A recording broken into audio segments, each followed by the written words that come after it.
Polres Oku mengadakan rapat koordinasi lintas sektoral dengan tujuan mencari solusi dan formula yang tepat untuk mengatasi masalah karhutla di Bumi Sebimbing Sekundang.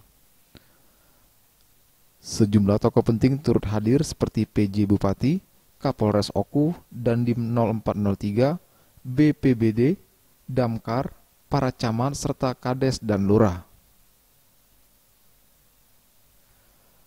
Kapolres Oku AKBP Arif Harsono menyoroti 3 hal penting dalam rapat tersebut, yakni meningkatkan kesadaran masyarakat akan bahaya kebakaran, mengubah pola kebiasaan warga dalam bercocok tanam, dan waspada terhadap individu yang dicurigai akan menggunakan pembakaran sebagai metode pengelolaan lahan atau hutan.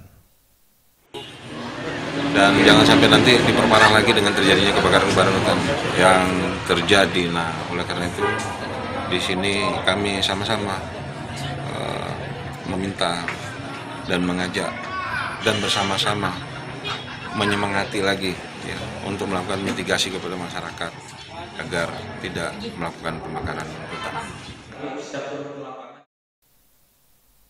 Kapolres Oku juga mengatakan Kades dan Lurah menjadi barisan terdepan dalam pencegahan karhutla untuk melakukan mitigasi kepada warganya. Kapolres menghimbau agar tidak melakukan pembakaran hutan dan lahan karena sanksi dapat berupa hukuman penjara atau denda yang mencapai miliaran rupiah. Bagus Mihargo, Sriwijaya TV.